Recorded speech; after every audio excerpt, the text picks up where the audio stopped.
Welcome, restless souls, to Carman's Crypt. I'm Carman, keeper of forgotten tales and curator of nightmares. You've wandered into my domain, where each week I unearth a fresh horror from the depths of human imagination. In these darkened halls, stories wait like hungry shadows. Each tale we've collected whispers of terrors both ancient and new. From crumbling mansions where something skitters behind the walls, to that strange text message you received at 3 a.m. from a number that shouldn't exist. So gather close. The candles are lit, the shadows grow long, and the witching hour is upon us.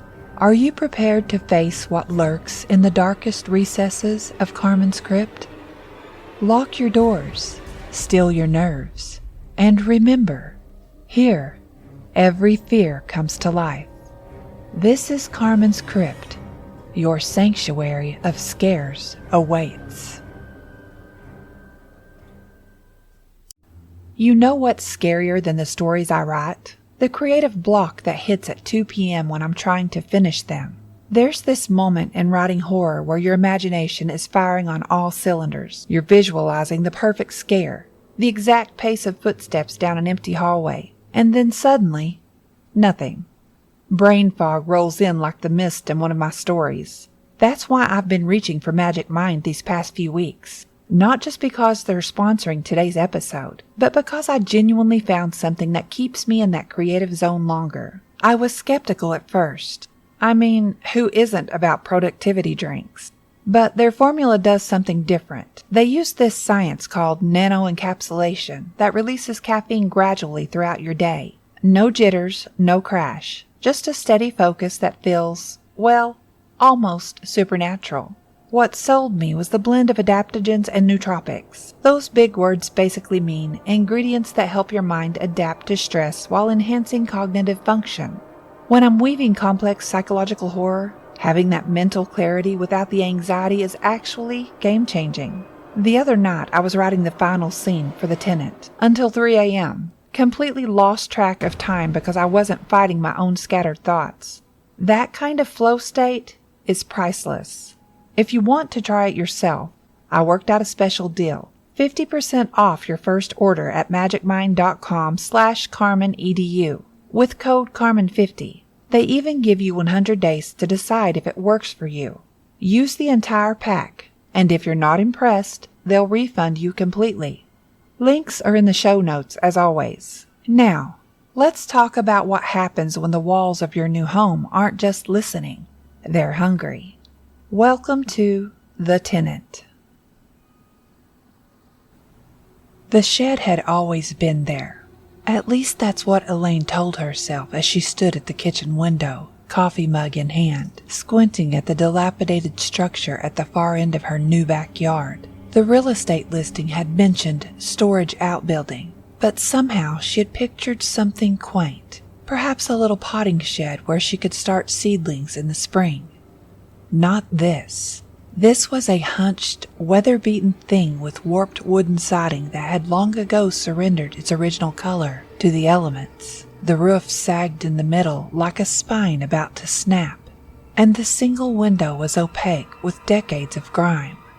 Even from 50 yards away, it looked wrong, as if it had been built by someone with only a passing idea of human architecture. It's just ugly, she muttered to herself. That's all. But the ugliness didn't explain the unease she felt whenever she looked at it. Ugliness didn't explain why, in the 3 weeks since she had moved in, she hadn't once ventured closer than halfway across the yard. Ugliness didn't explain the sounds. So you're saying the previous owners never mentioned it? Ray asked, his fork paused midway to his mouth. They were having dinner at the small kitchen table, a housewarming gift to herself that she had found at an antique store in town. Elaine shook her head. They were an elderly couple moving to assisted living in Florida. The house had been in their family for generations. I got the impression they were just eager to close the sale. Ray nodded thoughtfully, his eyes drifting to the window. Night had fallen. and all that could be seen of the backyard was what the kitchen light illuminated, a small patch of grass that dissolved into darkness. "Could be nothing," he said finally. "Old buildings settle. Wind gets through the cracks." "I know what wind sounds like, Ray," Elaine said, more sharply than she'd intended. "This isn't that." The first time she had heard it had been 3 nights after moving in. A low rhythmic sound, not quite a moan, not quite a hum, that seemed to pulse in time with some unnatural heartbeat. It only came at night, and only when the wind was still. Last night, she could have sworn she heard words. Ray sighed and reached across the table to squeeze her hand. "Look, I've got my toolbox in the car.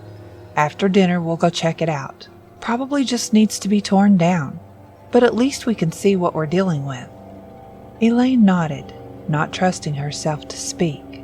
She hadn't told Ray about the footprints she'd found that morning. Large, oddly shaped depressions in the dewy grass, leading from the shed to her back door, and then around the side of the house. By mid-morning, the sun had dried the grass, and the prints had vanished. She'd almost convinced herself she'd imagined them. "Jesus, it smells like something died in here," Ray said, covering his nose with his sleeve as he pushed open the shed door. It creaked in protest, hinges stiff with rust. Elaine stood a few paces behind him, flashlight beam trained on the doorway. The beam caught motes of dust swirling in the disturbed air, and something else, something that glinted momentarily before vanishing into the shadows. "See anything?" she asked, not moving closer. Ray ducked his head to enter. The shed had been built for someone shorter than his 6-foot frame. "Not much. Old gardening tools, some empty paint cans, lots of cobwebs." He disappeared inside, and Elaine heard him moving around, the floorboards groaning beneath his weight. "Floor's not too solid. Watch your step if you come in." "I'll stay here," she said. The smell wafting from the open door was worse than Ray had described. Not the stench of ordinary decay, but something cloying and musty, with an underlying sweetness that made her think of rotten fruit and wet soil. The shed was deeper than it appeared from the outside. Ray's voice now seemed to come from some distance away. "Looks like there's another section back here. Might have been used as a workshop at some point." Elaine shifted her weight from one foot to the other, suddenly aware of how exposed she felt standing in the dark yard. She glanced back at the house. The kitchen light glowed warmly, comfortingly ordinary. She should have left more lights on. "Ray?" she called when he had been silent for too long. "What do you see?" No answer. "Ray?" The flashlight beam trembled as her hand began to shake. She took a reluctant step toward the door, then another. "This isn't funny, Ray," she said, her voice rising. "Come out now!" Something moved in the darkness, just beyond the reach of her light. Something large. "Ray?" she whispered. A chuckle came from inside the shed, a wet, bubbling sound that was nothing like Ray's laugh. Elaine turned and ran. The police were professional but skeptical.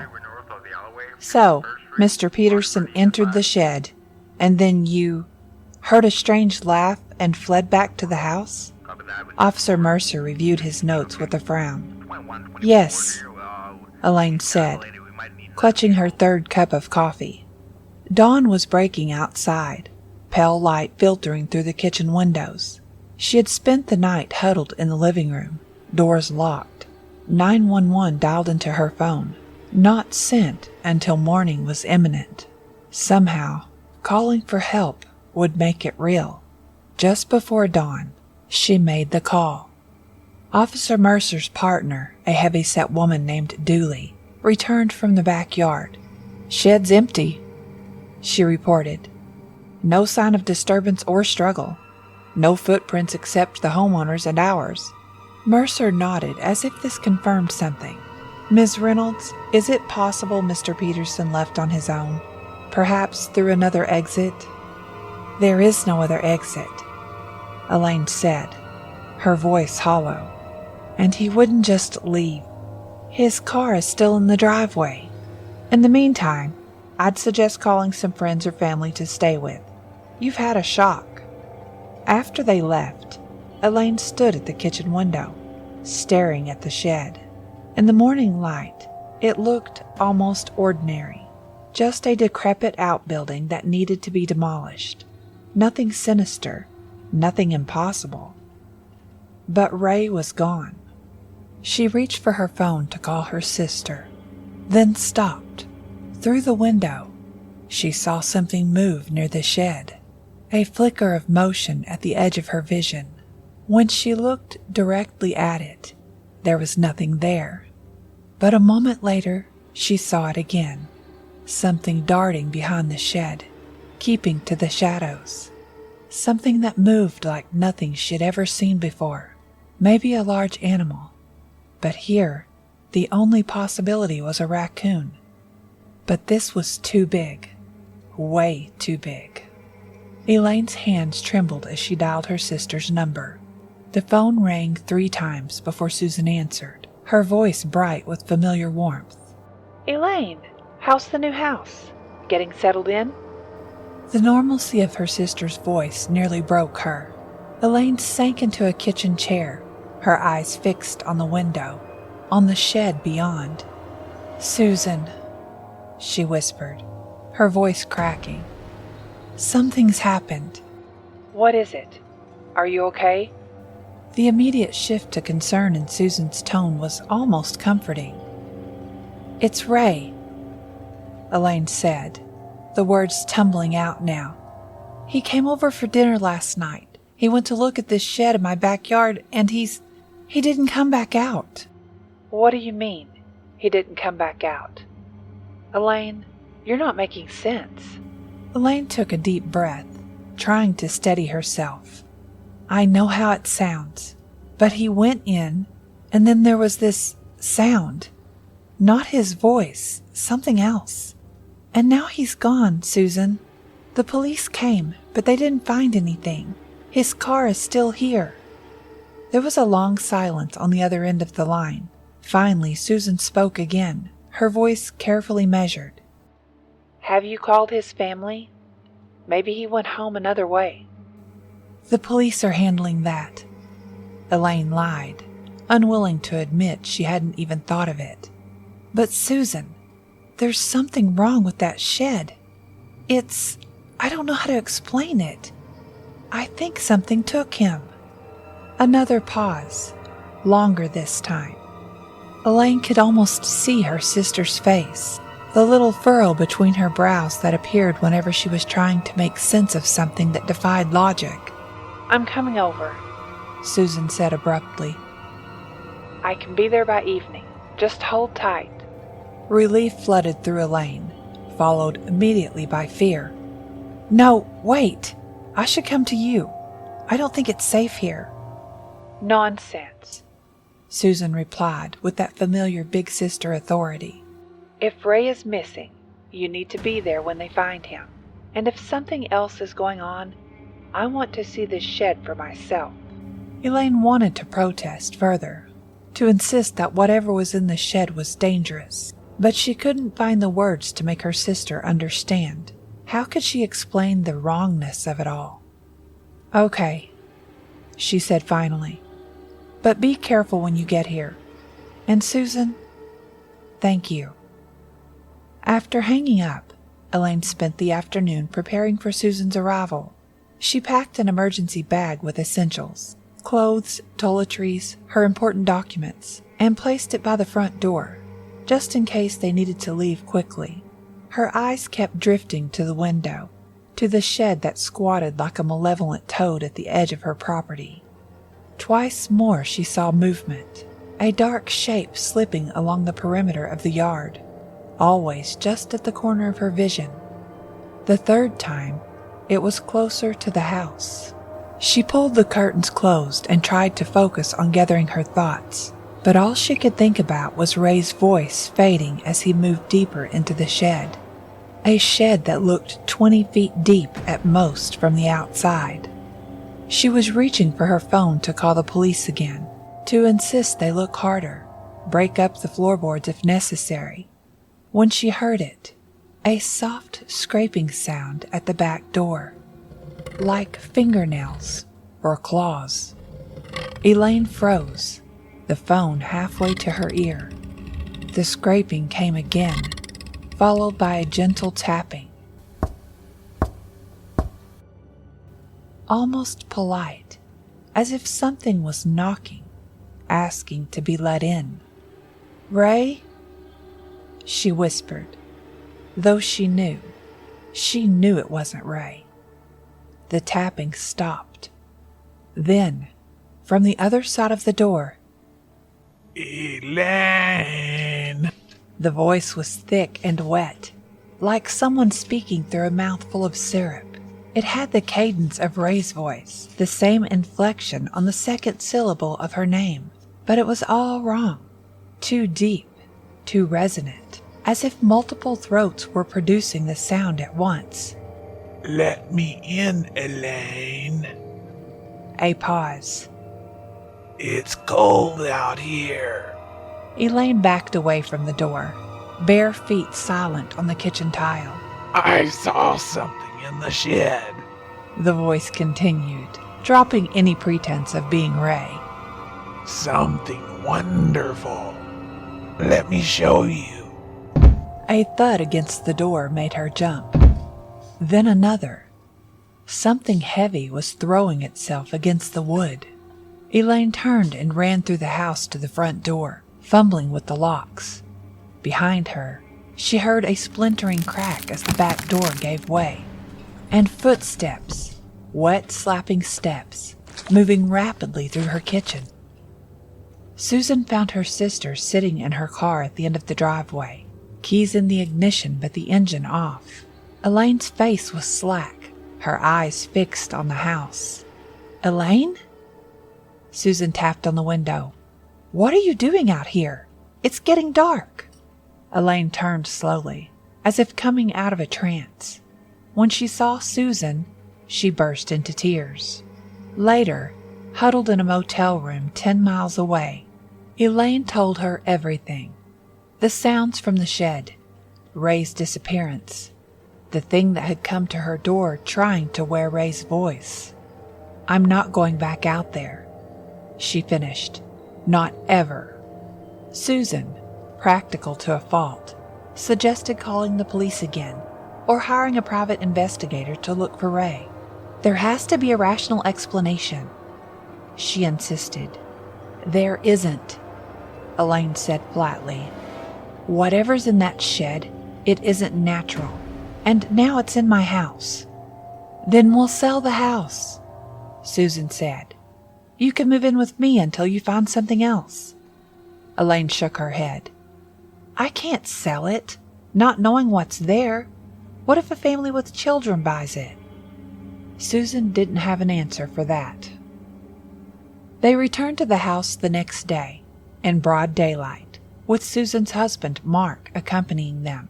Mark was the type of man who believed any problem could be solved with the right tools and enough determination. He brought an axe. "If there's something in that shed," he said as they pulled into the driveway, "we're going to find it." The back door hung crookedly on its hinges, just as Elaine had left it when she fled. Inside, the house was undisturbed. No sign of an intruder, nothing out of place. Mark examined the broken door. "Something definitely forced this open," he admitted. "Could have been a person." "Check the shed," Elaine said. "But be careful." They approached the shed together, Elaine hanging back while Susan and Mark reached the door. It stood partially open, a slice of darkness visible within. "Hello?" Mark called, his grip tightening on the axe handle. "Anyone in there?" No response. He pushed the door wider with the axe head, hinges protesting. The smell that drifted out made all three of them recoil. That same sweet rot stench, Elaine remembered, but stronger now, more pervasive. "Jesus," Mark muttered, covering his nose with his sleeve just as Ray had done. Something definitely died in there. He entered first, Susan close behind. Elaine remained outside, her whole body tense, ready to run. "It's just a shed," Susan called after a moment. "Old tools, some workbenches. There's a... Wait, what's this?" Elaine's heart hammered in her chest. "What do you see?" "There's a trap door, I think, in the floor." Elaine stepped closer, peering through the doorway. Susan and Mark were crouched over what appeared to be a square outline in the wooden floorboards. Near the back of the shed, a metal ring was embedded in one edge. "Don't open it," Elaine said, her mouth dry. Mark looked up at her, then back at the trap door. "There could be answers down there," he said. "About Ray." Before Elaine could protest further, he slipped his fingers through the ring and pulled. The trap door opened with surprising ease, revealing a set of narrow wooden steps descending into darkness. A damp, earthy smell rose from the opening, stronger than before. "There's a cellar," Susan said, her voice tight with disbelief. "How can there be a cellar under a shed?" Mark produced a flashlight from his pocket and aimed it down the steps. The beam penetrated only a few feet before being swallowed by the darkness. "I'm going down," he said. "No!" Elaine cried. "Please, just leave. We can call the police again, show them this." "And tell them what? That there's a basement we don't like the look of?" Mark shook his head. "I'll be quick. Just want to see what's down there." Before either woman could stop him, he began descending the steps, the wooden boards creaking beneath his weight. "Smells like a root cellar." His voice drifted up. "Could have been used for food storage back in the day." Susan moved closer to the opening, peering down. "Can you see anything?" A long pause. "Mark?" Susan called. The flashlight beam bobbed and weaved below, as if Mark were moving around. "There's something on the walls," he said finally, his voice strange. "Some kind of growth, I think. And there are tunnels, several of them, leading off in different directions." "Tunnels," Elaine whispered. "That's impossible." Mark's voice came again, fainter now, as if he had moved farther away. "One of them looks like it leads toward the house. And there's some kind of markings on the walls, like writing, but not in any language I've seen." "Mark, come back up," Susan said, an edge of panic in her voice. "Right now." No response. "Mark!" Only silence from below. Susan turned to Elaine, her face pale. "I'm going down there." "No!" Elaine grabbed her sister's arm. "We're leaving, now. I'm not leaving without my husband." "Susan, please," Elaine begged. "Whatever's down there, it took Ray. Now it has Mark. We need to get help." Susan wrenched her arm free. "There's a rational explanation for this," she insisted, though her voice trembled. "There has to be." She took a step toward the trap door, then froze. From below came a sound, a wet, sliding sound, like something heavy being dragged across damp earth. Then, Mark's voice, strained and distant. "Run!"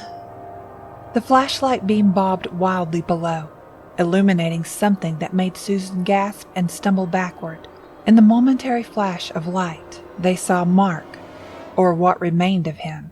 He was suspended against the far wall of the cellar, his body partially embedded in some sort of glistening, pulsating growth. His mouth opened in a silent scream as dark tendrils crept across his face. Then the flashlight clattered to the ground and went out, plunging the cellar into total darkness. The wet sliding sound grew louder. Something heavy dragged itself across the earthen floor below. And then, unmistakably, it began climbing the steps. "Mark!" Susan screamed, lurching forward. Elaine grabbed her sister's arm with surprising strength, yanking her back. "He's gone, Susan. We can't help him." Susan's face contorted in grief and horror. But before she could argue, a pale, elongated limb, too long to be human, its surface mottled and slick, reached up through the trap door, clawing at the wooden floor of the shed. They ran, slamming the shed door behind them. Elaine fumbled in her pocket for the matches she still carried, a habit from her smoking days. Her hands trembled as she struck one, then dropped it onto the dry wood near the entrance. The fire caught quickly, the aged timber going up like kindling. Susan collapsed onto the grass, sobbing uncontrollably as the flames engulfed the structure. The inhuman shriek that came from within could have been the wood splitting in the heat, but they both knew it wasn't.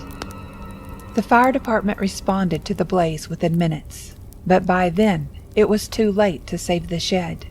The structure burned with surprising intensity, flames reaching high into the night sky, casting dancing shadows across the yard and the surrounding houses. Elaine and Susan stood watching from the driveway, their faces illuminated in the orange glow. "It had to be done," Elaine said quietly. Susan nodded, her expression blank with shock and grief. A firefighter approached them now, his face grim beneath his helmet. "Ma'am, was there anyone in the structure when it caught fire?" Elaine and Susan exchanged a look. "No," Elaine said. "No one." Later, as the firefighters were packing up their equipment, one of them approached Elaine again. "Strange thing," he said, frowning. "That shed was completely destroyed, but there's no sign of a cellar or basement beneath it, just solid earth." Elaine nodded, unsurprised. That night, she and Susan stayed in the motel again. They didn't speak much. What was there to say? Two men gone, vanished into impossible tunnels beneath a shed that shouldn't have had a basement at all. The police would have questions. There would be investigations and suspicions. But without bodies, without evidence, what could they prove? 1 month later, Elaine signed the papers to sell the house. The new owners, a young couple with no children, seemed delighted with their purchase. The real estate agent had described the newly sodded patch where the shed had stood as a blank canvas for your gardening dreams. Elaine didn't tell them about the sounds she had begun hearing through the walls in the week after the fire. The faint scratching, the low hum that pulsed like a heartbeat. She didn't tell them about the damp patch that had appeared on her kitchen floor, directly above where one of the tunnels would have led if Mark's description had been accurate. She didn't tell them about the night she had woken to find muddy footprints leading from the damp patch to her bedroom door. Oddly shaped footprints, too numerous to count, as if many creatures had gathered there, watching her sleep. She didn't tell them because by the time she signed the papers, the sounds had stopped. The damp patch had dried. The footprints had been scrubbed away. Whatever had lived in the shed, whatever had taken Ray and Mark, seemed to have gone. Or perhaps it was simply waiting, biding its time, learning the rhythms of the house and its new occupants. After all, it had been patient enough to hollow out tunnels beneath the property, extending its reach from the shed to the house over what must have been decades. What was a few more months to such a creature? As Elaine drove away from the house for the final time, she glanced in her rearview mirror. For just a moment, she thought she saw something in an upstairs window. A dark shape, elongated and somehow wrong, watching her leave. Then she blinked, and it was gone. But in the weeks and months that followed, she found herself checking the local news from her old town, scanning for missing persons reports, or strange occurrences at her former address. Nothing yet, but she kept checking, because she knew, with the bone-deep certainty of someone who has glimpsed something from beyond the normal world, that it was only a matter of time. Whatever had lived in the shed wasn't gone. It had simply found a new home. If you enjoyed today's story and want to try the mental performance shot that's helping me stay focused during my research and storytelling, remember you can get 50% off Magic Mind at magicmind.com/CarmanEDU with code Carman50. It's been a game changer for my creative process. And so, dear listeners, we emerge from another dark corner of Carman's crypt. But remember, the horrors you've heard tonight are merely echoes of the terrors that await in the shadows of your own mind. If you enjoyed your stay in the crypt, why not invite a friend to join us next week? After all, fear is best when shared. Leave a review if you dare, or share your own tales of terror on my social media. Who knows, your nightmares might just become my next story. Until next time, keep checking under your bed. And remember, in Carman's crypt, every fear comes alive, and no one is truly safe. Sweet dreams, if you can still sleep at all.